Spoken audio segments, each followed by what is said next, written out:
सगळीकडेच शिवसंवाद दौरा हा सुरू आहे आणि या दौऱ्याच्या माध्यमाने कार्यकर्त्यांशी बोलणं, त्यांच्याकडून सूचना घेणं, काय परिस्थिती आहे प्रत्येक मतदारसंघाची याच्यावरती आढावा जो आहे हा प्रामुख्याने त्या ठिकाणी होतो.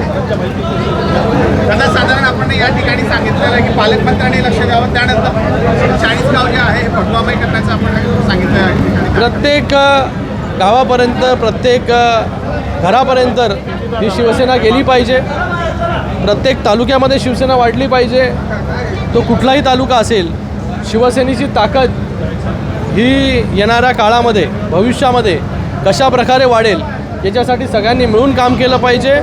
मला वाटतं 40 गाव तालुक्यामध्ये उन्मेष पाटीलजी यांचा प्रवेश जो आहे हा शिवसेनेमध्ये झालेला आहे.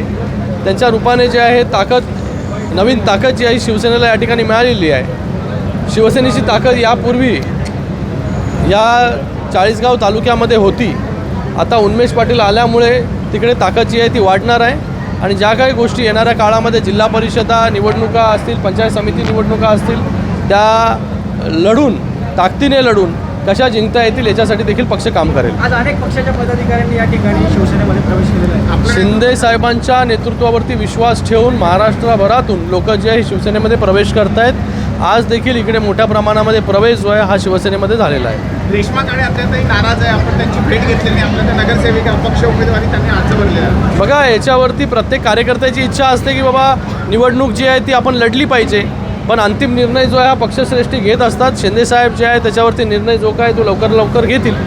आपण संवाद साधणार का? रेश्मा यांची आपण संवाद साधणार आहोत. बघा, मला वाटतं शिवसेनेचा कार्यकर्ता जो आहे हा आदेशावरती जो आहे चालत असतो, पालन करत असतो त्याच्या. आणि मला वाटतं प्रत्येक कार्यकर्त्याची इच्छा असते की बाबा त्या विधान परिषदेमध्ये असेल, विधानसभेमध्ये असेल, जिल्हा परिषदेमध्ये असेल, आपल्याला तिकीट मिळालं पाहिजे. तशीच गोष्ट जी आहे ती नाशिकमध्ये आहे. नाशिकमध्ये भारतीय जनता पार्टीच्या कार्यकर्त्यांनी त्या ठिकाणी फॉर्म ठेवलेले आहेत. तर मला वाटतं वरिष्ठ नेते एकमेकांशी बोलतील आणि या सगळ्या गोष्टीचा तोडगा जो आहे तो लवकर निघेल. यासाठी गिरीश महाजन जे आहे ते दिल्लीला निघालेले आहात तिढा सोडवण्यासाठी. तर मला माहिती नाही. सर, बीजेपी टीवर मुलाखत उचलले जात आहेत. त्यांचे नगरसेवक आहेत. आता मला तो प्रश्न विचारून काय उपयोग आहे? जनता पार्टीच्या त्या ठिकाणी जंतर मंतर आंदोलन सुरू आहे. प्रत्येकाला आंदोलन करण्याचा अधिकार, नैतिक अधिकार जो आहे तो बाबासाहेबांच्या कॉन्स्टिट्यूशनने जो आहे तो या ठिकाणी दिलेला आहे आणि त्या आधारे जे आहे त्या ठिकाणी ते लोक करत आहेत. परंतु विरोधक असं म्हणताय सत्ताधाऱ्यांकडून आंदोलन चिरडण्याचा प्रयत्न होतोय. आता त्यांना परमिशन वगैरे सगळी दिली पोलिसांनी जंतर मंतरवर आंदोलन करण्यासाठी. तर कुठे आंदोलन वगैरे चिरडण्याचं काम कोण करत आहे? रेश्मा काळे असं म्हणताय की नाशिकची माघार त्या ठिकाणी संपलेली आहे. नाशिकचा तिढा सुटत नाही, त्यामुळे जळगावचा तिढा देखील सुटत नाही.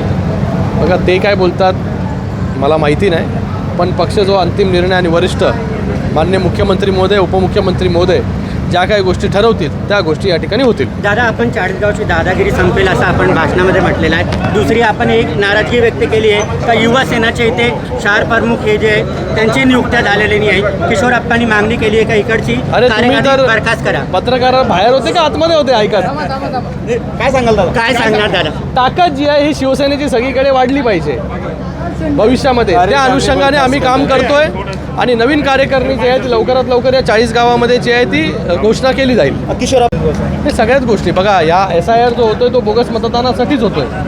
तर जेवढे बोगस मतदान आहेत हे SIRच्या माध्यमाने कसे कट होतील याच्यावरती बारीक लक्ष BLO तो ठेवणारच आहेत, पण त्याचबरोबर BLAंनी देखील त्या ठिकाणी ठेवले पाहिजे अशा सूचना आम्ही या ठिकाणी केलेल्या आहेत.